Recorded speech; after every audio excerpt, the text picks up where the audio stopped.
Hello, welcome to the Impact Podcast. My name is Karmen Jones, and today I have the absolute honor of sitting down with Kimberly Hunt. How are you today? I'm wonderful, Carmen. Glad to be Wonderful. here. Yes, ma'am.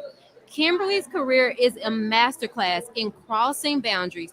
She's moved from education to athletics to politics, all while staying grounded in her values and her voice. What I admire most about Kimberly is the way she leads beyond the title. Whether she's working in athletics, shaping strategy, or mentoring the next generation, she proves that leadership isn't about the position, it's about the influence you have, the opportunities you create, and the legacy you leave behind. Kimberly, thank you again so much for being here today. Thank you for having me, Carmen. Yes, my first question is you crossed very different arenas: education, athletics, campaigns, and now politics. What common strengths have you carried through each transition? Oh gosh, from a very young age, Carmen, I have always had a love for people. Mm, Never met a stranger. Went to kindergarten. It was like my first happy hour. Just loving the love of people, and I've also carried along with me the ability to build rapport and just simply helping. Those are two right. things that across the board are always helpful. Yeah, those are really good characteristics to have. Now, you said women often have to play many roles, and I believe that's true. While men can repeat the same ones, how has that shaped the way you show up in your work? Oh gosh, I have learned to. One of my mentors, Dr. Lucy Long, Mm-hmm. rest her soul, told me you never want to become stale. Mm-hmm. And in my mind, when I hear that, I think about reinventing myself, learning more than one skill, staying on the cutting edge of things that are happening, making sure that I am meeting new people, refreshing my circle, expanding my circle, and bringing other people along with me. Yes, yes.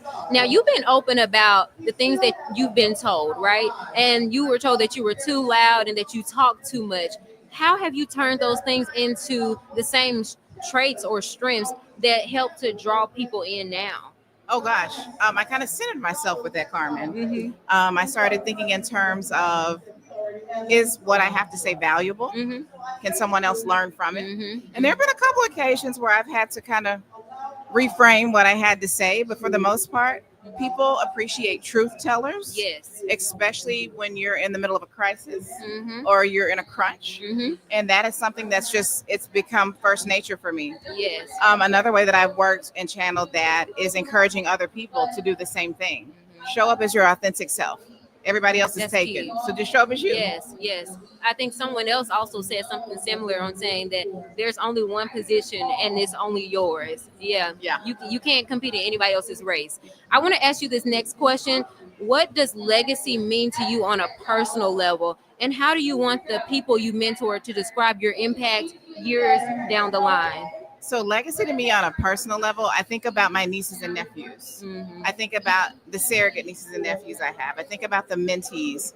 Um, I would love for them to remember me as they go on and do great things. Mm-hmm. I think it also helps me be mindful of my own brand Yes. because I'm constantly still a mentor, an auntie, a sister, a friend. Um, Always encouraging others to do, what their heart sets to do. Yeah. But when I think about it at the end of the day, I want everybody to show up at my funeral and Yeah. I want them to say all the fun things that they learned from me I versus a love it. traditional funeral and Yes. programming. Yes. So legacy is important. It's important. And I pour into them. And I think it's important that I continue to evolve so that I can be all that I can be so they can go ahead and elevate themselves as well. I love that. I love that. I have no doubt you'll leave behind an amazing legacy.